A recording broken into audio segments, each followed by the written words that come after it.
warahmatullahi wabarakatuh. Alhamdulillahirabbil alamin wa bihi nasta'in ala umuri dunya waddin wa ala alihi wa sahbihi rasulillahi ajmain. Asyhadu an la ilaha illallah wahdahu la syarikalah wa asyhadu anna Muhammadan abduhu wa rasuluh la nabiyya ba'da amma ba'du. Kita hormati Ibu Kepala Sekolah SDN 05 Pasaman dan terhormat Bapak Ibu Majelis Guru SDN 05 Pasaman. Pertama-tama puji syukur alhamdulillah sama-sama kita ucapkan kepada Allah Subhanahu wa taala. Dengan rahmat dan izin Allah kita bisa berkumpul di ruangan ini dalam rangka acara aksi nyata dari CGP Angkatan 7 Kabupaten Pasaman Barat pada mundur 134. Mudah-mudahan acara kita ini diberi rahmat dan di sisi Allah. Amin ya rabbal alamin. Kemudian salawat dan salam tak lupa pula kita mohonkan kepada Allah dan untuk buat junjungan kita yakni baginda Nabi Muhammad SAW dengan lafaz doa Allahumma sholli ala sayyidina Muhammad wa ala ali sayyidina Muhammad. Baiklah Bapak Ibu semuanya, mohon izin bermaksud di depan ini bukan bermaksud untuk menggurui tetapi untuk berbagi informasi tentang apa yang telah kami peroleh selama di Guru Penggerak ini. Mungkin dulu Bapak Ibu juga sudah pernah dikumpulkan di ruang akut ini pada waktu model dulu di angkatan 5 di kelas ini juga boleh? Di kelas belakang dulu. Nah, juga seperti ini kegiatannya. Ini juga merupakan rangkaian dari program Guru Penggerak. Dengan ini mudah-mudahan nanti kita bisa menambah wawasan kita tentang budaya positif di lingkungan sekolah kita. Sebenarnya tanpa adanya program Guru Penggerak kita juga telah melakukan kegiatan ini, cuman di Guru Penggerak itu lebih dikuatkan lagi, lebih dimotivasi lagi kita untuk melakukannya agar terbiasa. Dan juga kita bersama-sama di sekolah ini tidak satu orang atau dua orang guru saja yang melaksanakan, tetapi kalau bisa semua guru. Nah, itu intinya dari budaya positif ini.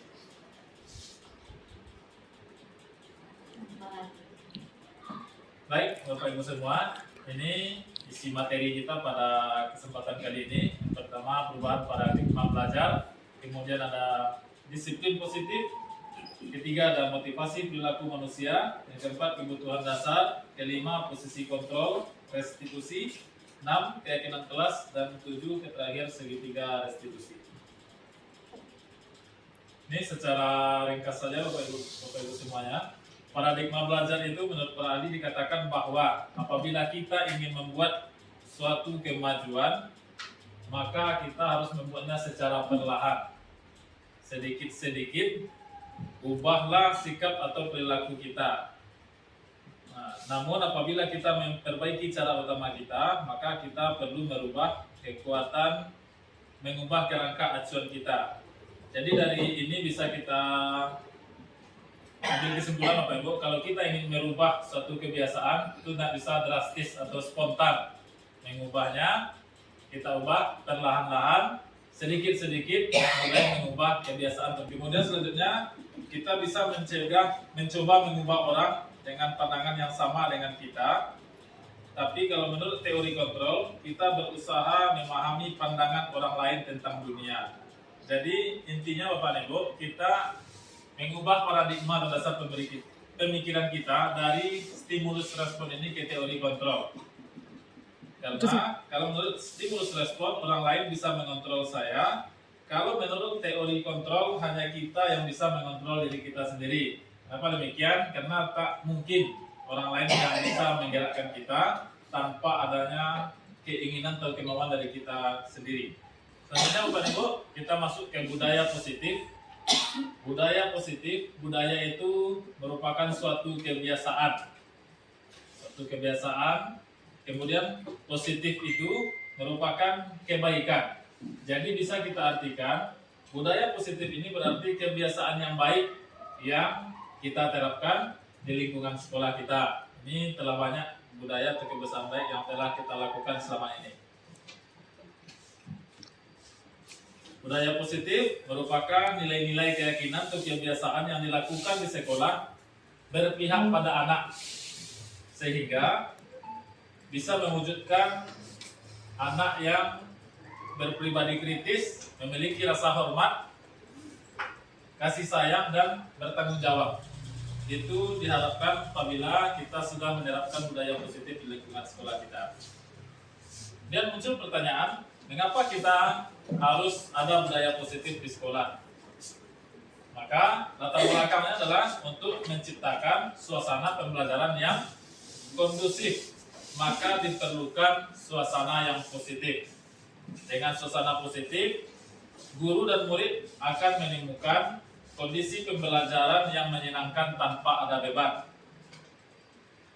Nah, baiklah Bapak Ibu semuanya, ini ada pertanyaan pemantik agar kita semua terlibat aktif dengan pemaparan yang disampaikan. Yang pertama pertanyaannya, apakah hukuman dapat mendisiplinkan anak? Bagaimana Bapak Ibu? Sepakat tidak? Apakah hukuman dapat mendisiplinkan anak? Baik, nanti Bapak Ibu kita simpan dulu jawabannya. Kalau tidak apa menjawab, nanti kita akan dapat melihatnya di slide selanjutnya. Kemudian pemberian hukuman dengan hal positif seperti membaca atau membersihkan halaman sekolah dapat meningkatkan disiplin anak. Yang ketiga, memberi penghargaan dapat meningkatkan motivasi belajar anak. Nih, kita lihat untuk selanjutnya. Ini yang disiplin positif itu, sebagai pendidik, tujuan kita adalah menciptakan anak-anak yang memiliki disiplin sehingga mereka bisa berperilaku dengan mengacu nilai-nilai kebajikan yang universal dan memiliki motivasi dari dalam dirinya, bukan ada paksaan dari luar. Nah, jadi itulah tujuannya disiplin positif itu, anak-anak itu terbiasa dengan suatu kebiasaan yang baik, bukan karena ada paksaan, tetapi muncul dari dalam dirinya.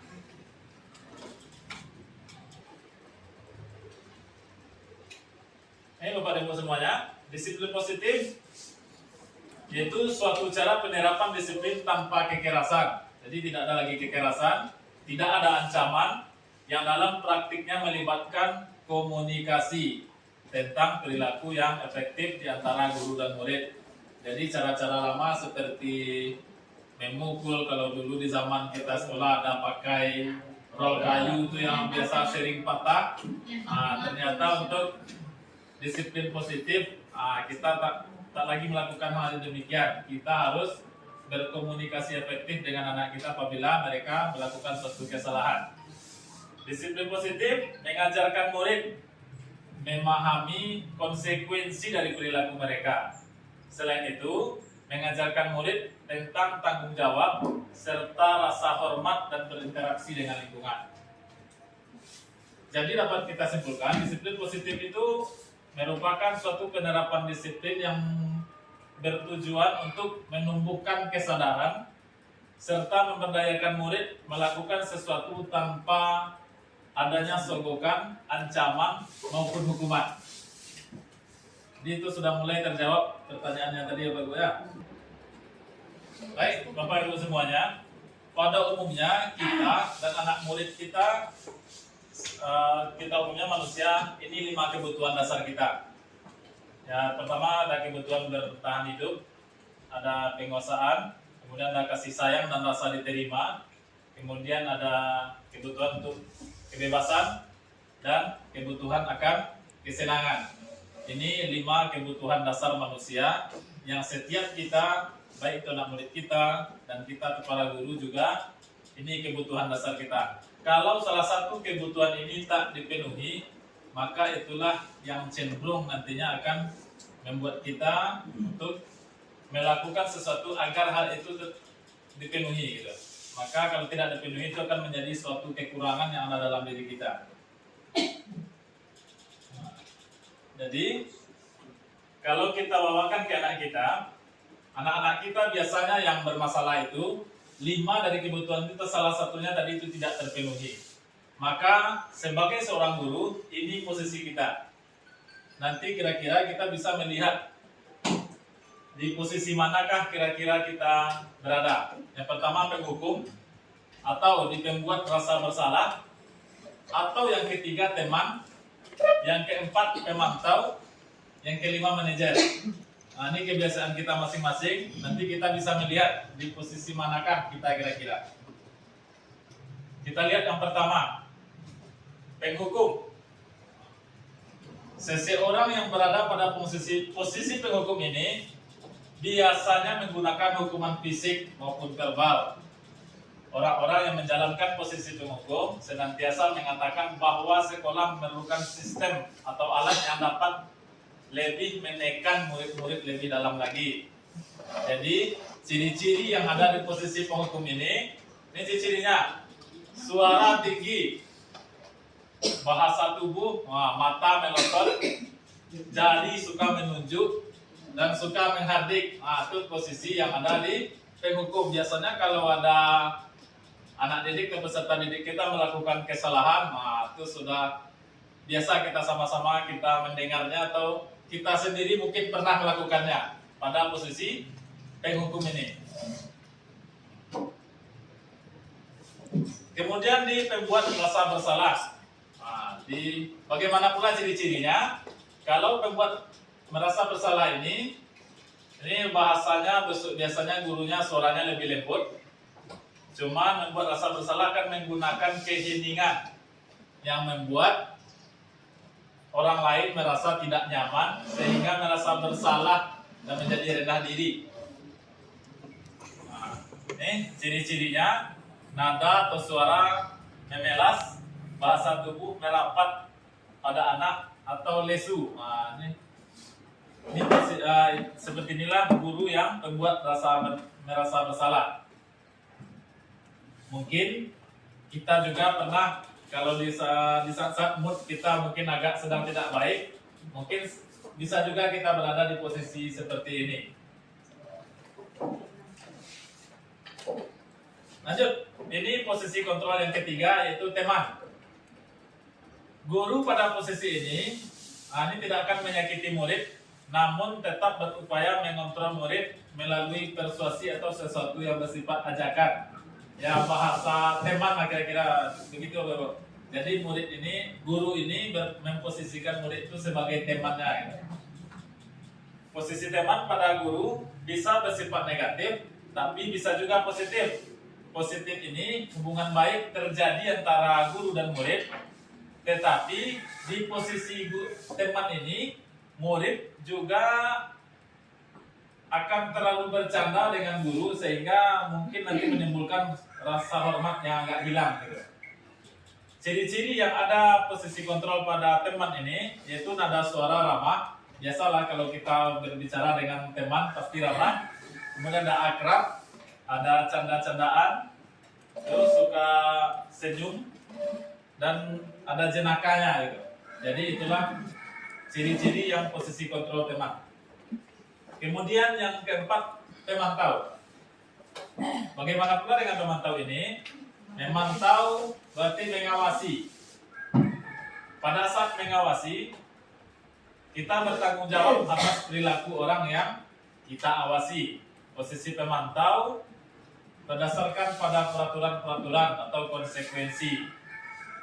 Dengan menggunakan sanksi atau konsekuensi dapat memisahkan hubungan pribadi dengan murid sebagai seorang yang menjalankan posisi pemantau. Ciri-cirinya nada suara datar, bahasa tubuh formal. Kemudian yang terakhir posisi manajer.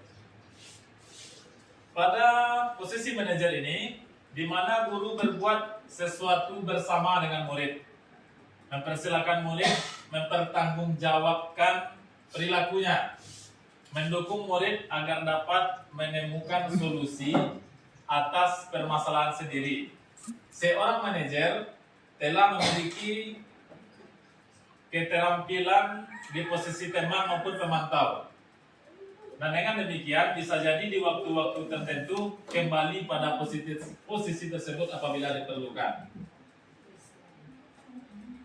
Ciri-ciri posisi manajer nada suara halus, tidak kaku, dan mendekat ke murid. Nah, ini baik Bapak Ibu, selanjutnya keyakinan kelas. Mungkin ini bahasanya kalau sama keyakinan kelas itu pada dulu kita mungkin juga telah membuat, tapi namanya berbeda. Dulu mungkin ada peraturan kelas atau tata tertib kelas, sama halnya, tapi kalau di program guru penggerak itu namanya yang kita buat sekarang adalah keyakinan kelas, yang kita buat, yang kita sepakati bersama dengan murid-murid kita yang ada di kelas kita. Nah, inilah keyakinan kelas itu bersifat lebih abstrak daripada peraturan yang lebih rinci dan konkret, karena kita membuatnya bersama. Pasti bahasa yang digunakan itu adalah bahasa-bahasa yang mudah dipahami oleh murid kita di kelas kita masing-masing. Nah, ini contoh keyakinan kelas di kelas 6A.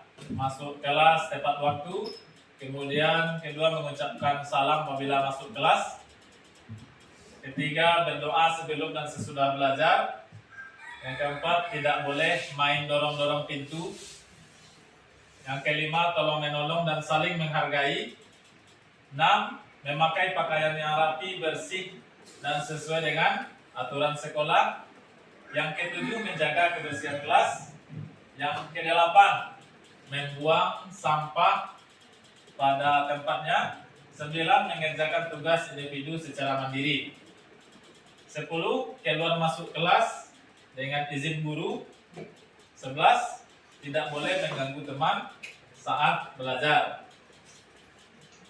Intinya ini Bapak Ibu semuanya, hal ini sebenarnya tanpa adanya guru penggerak kita juga telah membuat ini. Tapi gunanya ini kami sampaikan kembali. Ini mungkin kadang-kadang kita ada yang terlupa, mungkin belum kita sosialisasikan, kita sampaikan ke murid kita ini untuk memperkuat kembali ingatan kita tentang keyakinan kelas atau yang dulu kita namakan tata tertib kelas kita masing-masing. Ini dokumentasi saat membuat keyakinan kelasnya Bapak Ibu.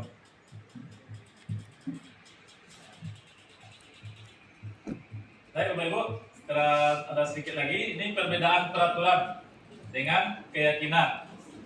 Kalau di peraturan selalu ini kata-katanya kembalikan buku ke tempatnya. Tetapi kalau di keyakinan kelas kata-kata yang dikeluarkan adalah tanggung jawab. Kalau di peraturan ini kata-katanya dilarang mengganggu orang lain. Kalau di keyakinan kelas menghormati orang lain. Pada intinya sama. Kemudian di keyakinan kelas hadir di sekolah 15 menit sebelum pembelajaran, dan di keyakinan kelas itu menghormati orang lain, berkomitmen. Kemudian di peraturan ada dilarang melakukan kekerasan, dan pada keyakinan kelas itu ada keselamatan dan menghormati orang lain. Kemudian di peraturan kelas ada dilarang menggunakan narkoba, dan di keyakinan kelasnya itu untuk kesehatan. Begitu juga selanjutnya, tak bergantian atau menunggu giliran, itu di keyakinan kelas masuk pada kategori menghormati orang lain dan bersahabat.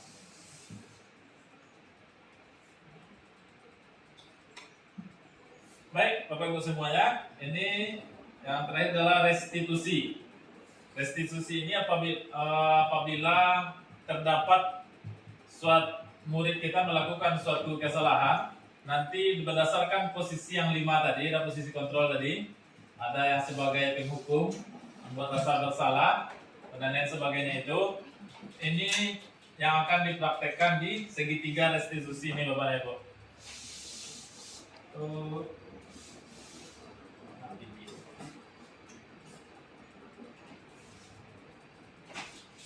Ada video yang ditayangkan.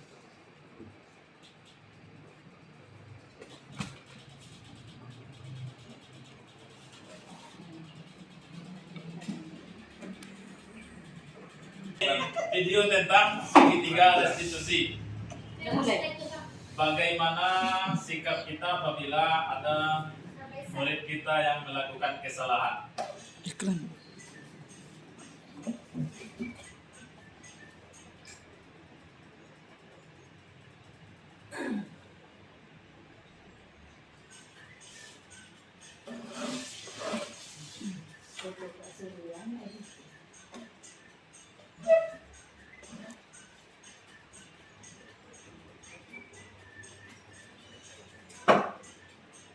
Itu kasusnya Bu ya. Hafiza sedang berjalan membaca buku, kemudian direntangkan kakinya oleh Keke sehingga Hafiza terjatuh. Jadi apanya? Videonya. Pak Guru sedang isi rapor setelah ujian semester kemarin.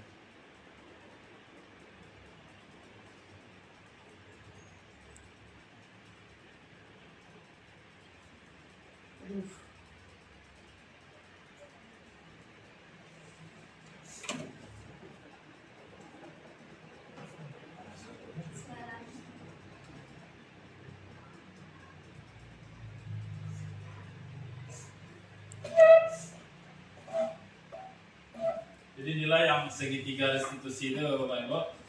Jadi kita tidak menghukum siswa langsung di tempat kejadian itu, tapi ini perlu langkah-langkahnya. Yang pertama menstabilkan keadaan.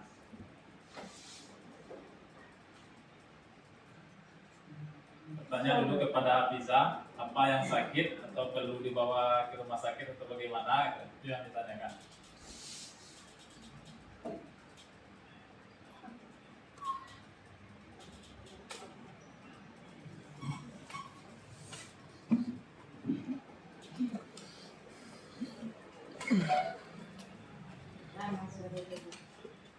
Agak jauh waktu itu apa?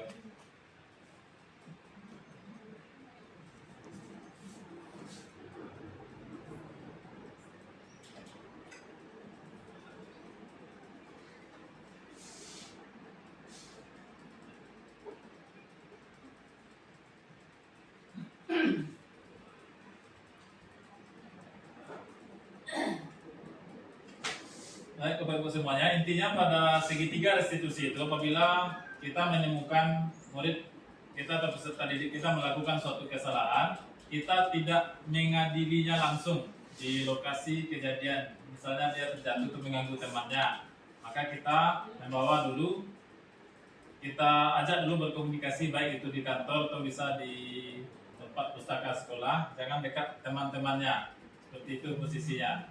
Di sana baru kita tanyakan kepada murid kita tadi, kalau ada korban seperti yang dua ini, kita tanyakan dulu apa ada yang sakit atau bagaimana, kemudian apa yang dia inginkan terhadap temannya yang berbuat salah tadi. Kalau di video ini, Hafiza ingin Keke minta maaf padanya. Kemudian kita tanya pula si pelaku yang merentangkan kaki tadi, apa yang diperbuatnya tadi, kita tanya dulu. Kemudian tahu tidak perbuatan yang dilakukan itu salah.